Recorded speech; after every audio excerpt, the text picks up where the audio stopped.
Hello, everyone. We have Adam White with us. Adam here runs a company called SquidVision. Hey, Adam, welcome to the show. What's going on? I'm doing good. So, Adam, let's try to understand what your company does, what SquidVision does, and why do customers pay you money?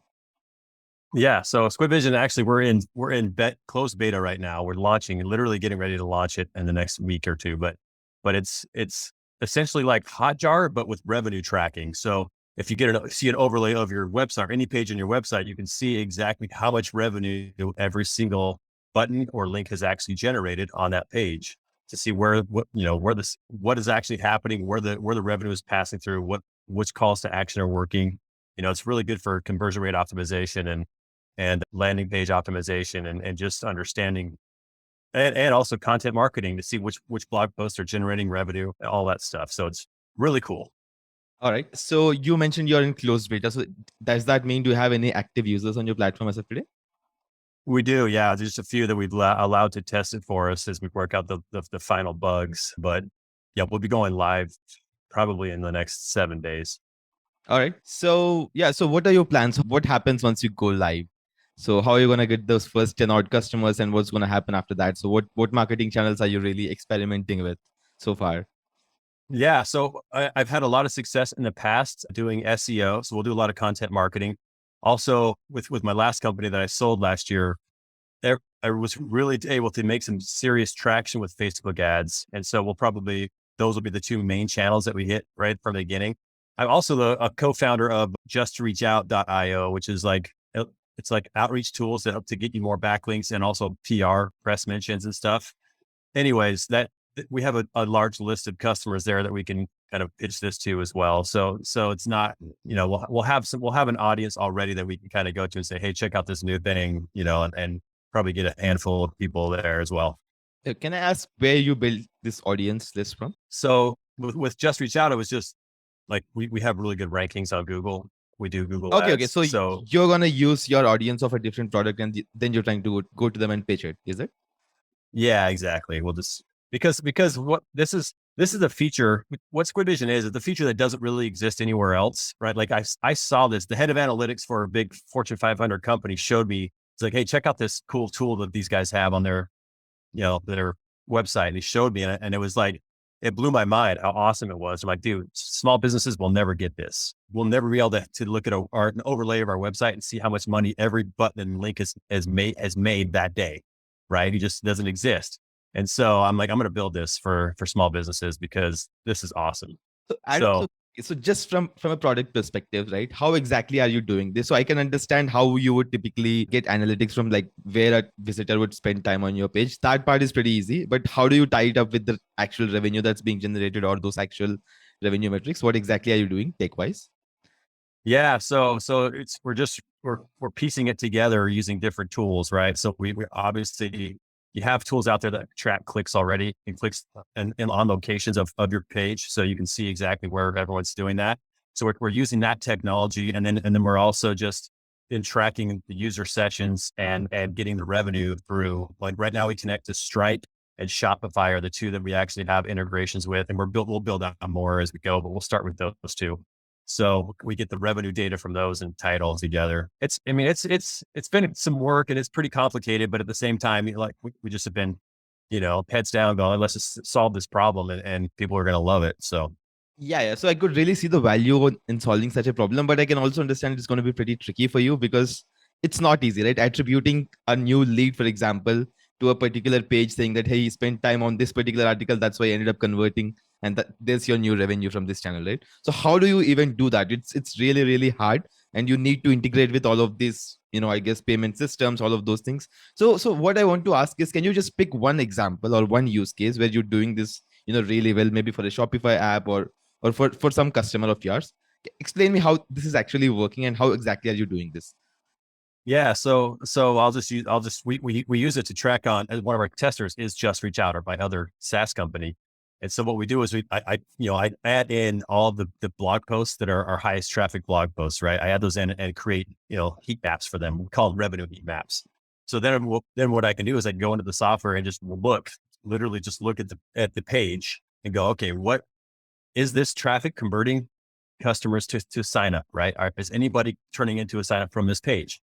and which buttons, which calls to action are actually doing it, right? Where on the page are they clicking, and where is that revenue being generated? And so it'll show me, hey, they clicked right here, they turned it into a trial. And then whenever that trial runs out, the revenue will start showing up on that button. And I'll see on that button, hey, this one's generated this much revenue. And as time goes on and more revenue hits, it'll just add up on that button. You'll see that that worked, that call to action worked, or it didn't work, right? So then you can go, all right, well, this call to action at the top, for some reason, nobody's clicking on it, or it's not generating any sign up. Lots of people are clicking, but they're not signing up. Let's fix it. You know what I mean? So that kind of stuff. Yeah, that makes a lot of sense.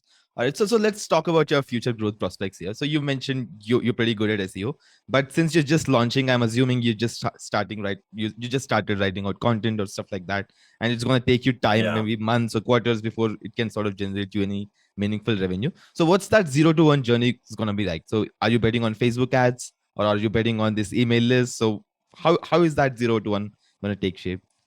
Yeah. I think that initially for the first probably 20 to 30 customers, I'll just do some manual. I'll reach out to customers like one by hand, like just go pick a user and go, hey, it's me. I wanted to show you this one thing. Let's jump on a call real quick. Like for my previous business, SEOJet, that I sold last year, I built some good relationships with guys I know will get value out of SquidVision. And so I can just reach out to them and be like, hey, I want to show you this thing we just built, and we'll jump on a call and I'll show them. And I am sure I'll be able to get a good handful of people to sign up that way. But then we're going to hit the Facebook ads really hard right from the get go, because, frankly, you just don't need to have a huge, you can just do that right from the beginning and be successful.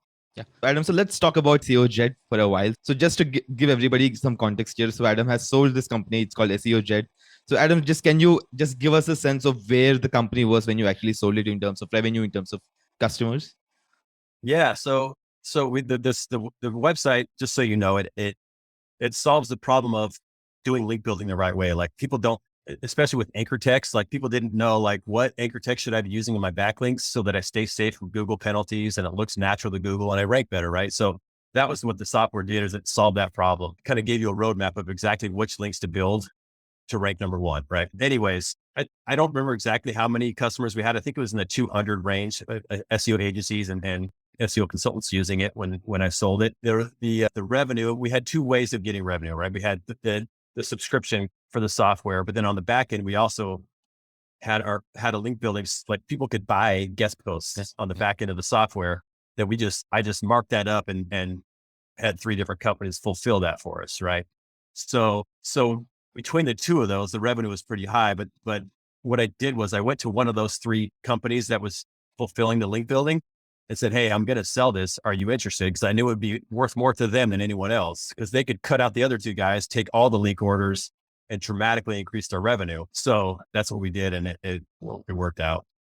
Okay, so okay. So let's try to deep dive into this a bit. So you had a subscription business going on, and then you had you had tie up with a bunch of agencies who were basically solving your customers' needs of sort of doing those building those backlinks manually and all of those things, and you ended up selling Yeah. it to one of those themselves. Is that it? Mm-hmm. Yeah. And what was your thought process then? Was this company always been built to sell, or it just happened and it made sense for you on that day? So what was the journey Uh, when you were sort of, what was your thought processes when you were sort of selling the company? yeah. I've actually sold 17 internet businesses in the last 15 years. So I don't 17. like, yeah, 17. So I don't hold on to them very long. I like to sell. I'm always like, at some point I'm going to sell this, right? And that's always how I approach every business. Now it just depends on how long I hold it. Sometimes it's different, but with that one, I had it for 4 years, and that was the longest I've ever had any internet business. I got to a point where I was like, oh, I'm kind of getting tired of running this. I want to move on to something else. Time to sell. But it was right when the business was kind of stagnating. There wasn't good growth. I was like, if I sell it right now, that'd be really stupid, because it's going to be worth the least amount that it will ever be if I sell it right now. All I have to do is just like hit it really hard and grow it a little bit, and I can get way more out of it. Right. So at that time that I wanted to sell it when it wasn't doing great, I think they offered me about $500,000 for it. And I was like, nah, it's just not enough. Right. Cause I know I'm gonna have to build something else, and I need more of a buffer.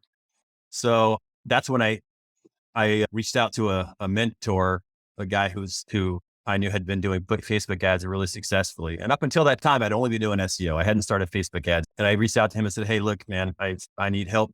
I know you know Facebook ads really well. Teach me how to do it. And so I paid him a large chunk of money. He'd teach me exactly how he was doing Facebook ads. I implemented all the things that he taught me. And like literally within 6 months, the business had doubled in size. I had really good growth, and it was much more appealing to a buyer, and I was able to sell it for, 7 figures. So it worked out really well. All right. So my question here is, so when you were sort of looking to sell, when you felt that that it's the right time to sort of sell, so how do you find these potential buyers? I know in your case you had three of them right in front of you, but did you sort of put in any manual efforts to reach out to more folks who might value your business better? Or did you do anything else, or was it just, there was really no other option? Yeah, I didn't. I had one guy actually reach out to me about buying it earlier, and I just didn't want, he wasn't a strategic partner. So I only reached out to these guys first because I knew that, because there was probably $500,000 to $600,000 worth of revenue happening on those link sales a year, right? So it was a significant amount, and they were only getting a third of it. You know what I mean? So knowing that they would then just have a huge jump in revenue because of it, that it would be more valuable to them, and they would offer me more. So I really wanted one of them to buy it because I'd get more out of it, right?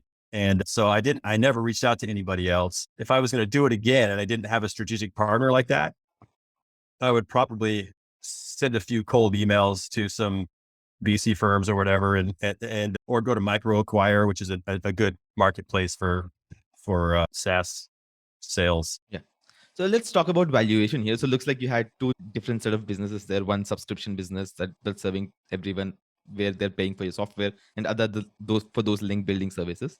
So it looks like your buyer was majorly interested in those link building services because there they could potentially triple their, incoming sort of leads, right?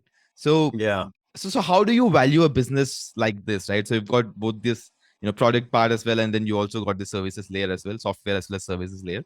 So how do you value something like this? Like, can you talk about the valuation when you were negotiating? Yeah. I didn't I always knew that I was a solopreneur on that one. I didn't have any employees. I didn't have any co-founders. And I was like, I want to build a SaaS business that I do by myself and sell it for over $1 million. That was always the goal. And so to me, it was like, in terms of evaluation, I was like, would I be happy taking $1 million for this? Yeah, I probably, at this point I would. Right. And so that was literally how I did it. Like for them, but it doesn't matter how you value it, because frankly, it's what somebody's willing to pay for it. That's the only thing that matters. There was about $20,000 of MRR in terms of software subscription. And then, like I was saying, like several $100,000 worth of backlinks per year on the back end. Right. So however they got to that number based on those things, they were able to see that it was worth it to them. And, we got over the 7-figure mark, and it turned out to be a great deal for me. So was there any formula that they used, or was it just, it made sense for you on that day? Okay, this looks like a nice number for me based on where I am. And was it just No, like in fact, yeah, when we had some conversations where they were trying to offer less, and I'm like, and it was like, literally, I'm just on the phone call with them going, look, guys, this thing is growing so fast now that it doesn't make any sense for you to sell it any less than this number. So if you can get me to this number, I'll sell it to you. If you can't, I'm just not going to do it. But how do you come up with that number, right? And how do you convince that that's the right number? Because I guess that's the trickiest part, right? There wasn't a good method to it. It was just literally like, I think I want to get at least 1.2 million. So let's ask for more than that. Mm-hmm. And then hopefully we'll end up there. Right. Like that was kind of where my thought process was. And we even did better than that. But it was just like, okay, if I have to build a new business, what amount of money am I okay taking? Like that's the psychology for me, is what amount of money am I okay receiving? Because I'm gonna have to build something else after this. Just making $1 million is not going to last that long, right? I have a wife and 7 kids, it's just like, it's not going to last forever. So I'd have to build something else. So at what point what's the number where I'm like, okay, this money will keep us comfortable while I build something new and launch it. And So I just came up with the number in my brain and said, this is what it is. If I got that amount, I'd be happy. And then because I had really, really strong growth for like 2 or 3 months in a row, they couldn't that was the biggest selling factor, right? They're like, if we wait 3 more months, we're going to have to pay more money for this same business, right? Because it's growing so fast. So they wanted to get the deal done. Right. So Adam, so I want you to sort of go back, right? Let's say a couple of years back, right? And when you were building this business, so you had subscription business as well, services layer as well. So was selling part always in your mind? And if yes, why was it always going to be these three major agencies that you were dealing with? Or when exactly did you actually start planning this part? So okay, this is a nice business going on, right? So but I'm going to sell it at this point, right? So when exactly did that happen? Yeah, I did. I wasn't really thinking about selling it in the beginning for the first couple of years. I was enjoying it, because when I create a new business, and especially with software business, because you can always be making improvements to the software, and that it always excites me. It's making the software better. So that kept me engaged for a long time. I say a long time; it was 2 years probably, and that for me is long. But it was probably about the point where, see, what had happened was I had this software set up where you couldn't just go sign up on the site; you had to request an invite to use it. And so an email would automatically get sent out to you 20 minutes later once you requested an invite. Well, I found out that email was going to everyone's spam folder. No one was ever seeing that email. So for 6 months, 6,000 people requested an invite to sign up and never got the email. It went to their spam folder. And I just thought nobody wants to use my software anymore, fairly, because there was one other way to sign up through the blog, but if you did but if you came to the homepage, that it would go to your spam folder, right? Like that was the majority of people. So I was like, well, I guess no one likes my software. Things are terrible. This business is going to fail. When I figured that out, then I was able to start to turn things around. But it was kind of like that experience made me go, do I really want to, I'm kind of losing steam on this business. Maybe I should start to sell it. But it was like, I need to sell it 6 months to a year from now, because there's things I need to do to get this to a place to sell. Right. So I was building it from that point on to sell it. So one of the major things I did was I switched the way the subscriptions worked, because I wanted more money on the subscription side. Yeah. So it would be more valuable that way. So I said, okay, I'll give people bigger discounts on the links on the back end if they pay more for subscription, right? So you pay this, you do the $3.99 plan a month, you get 25% off the links, right? So if they're buying a lot of links anyways, they'd end up saving money that way. So that was one of the major things I did to make the business more valuable at that point. Got it. And what about the team? So you mentioned you were a solopreneur. So who built the entire product? Yeah, I had a developer. He was just part-time. He had a full-time job and he would just work on this part-time at nights. And frankly, that made it go really slow and painfully slow. And, it was very frustrating, but at the same time, I was bootstrapping it. I didn't have money. So I just said, when you don't have the money to spend to make it go fast, you just have to go slow. And that's what it probably cost me $250,000 how slow everything went. But that's just the way it worked. Was that just that one developer that you had in your team all through those 5 years? It was just him. He was the only one. Okay. And so I guess that would have made your sale much easier, because you really didn't have a team to sort of, sell, or whatever you call it, transition to a different sort of company. It was very, very simple. And he did consult with them for a while. I'm not sure if he still is doing that, but he did for at least for the first few months while we did the transition. But yeah, I had one other girl that I contracted. She was, she wasn't an employee. I paid her, I think, $20 an hour to do some manual labor stuff for me. And once I sold, I just kind of gave her a bonus check and said, thanks for your help, and moved on. All right. Yeah. You scale SquidVision to much greater heights and sell it to, much, much higher number to what you already sold. Yeah. Let's 50x that number. So Adam, at this point, I know you're just launching the product. I know it's still early days, right? So what's your vision for this company, right? So for example, let's say 2 years down the line, where do you see your company growing to, and what would happen 5 years down the line? I know it's still very early days, but what's that, North Star for you at this point of time? What are you focusing on? So I told you we're launching with Shopify and Stripe, right? Those two marketplaces. If we get 1% of that, of both of those marketplaces, we'll have $100 million business, right? So we're like, my intention is within 4 years to sell it between $50 and $100 million. Like that's that's my goal with SquidVision. And are you going to raise any external funding? I won't rule it out, but we're not planning to. Okay. We've already had people. We've had people offer, like people are asking to invest in the company. That's totally expected. Yeah. So and we're just like, nah, we'll hold off. Yeah. And what about your team? So how are you planning to sort of build the team this time? It'll probably be more. I have a co-founder this time, and we have a full-time developer, and he's, and then, we'll probably build out a real team from here. Right. To build a $50 to $100 million company, you have to have a real team. I can't solopreneur that. So I'm going to let my co-founder kind of manage that more. He's worked in the corporate world a lot more than I have. So I'll handle growth, and he'll handle, probably be the CEO. Yeah. So Adam, so in terms of valuations, right? So like, I know you always get your value is always higher when you sell it, when it's the strategic acquisition, like the way you've did, right? Because it naturally made sense for them. But if you were to sort of take your company to let's say a PE firm or some other firm who's just looking at your business and trying to value it based on revenue multiples or growth, it's always going to be a lower number, right?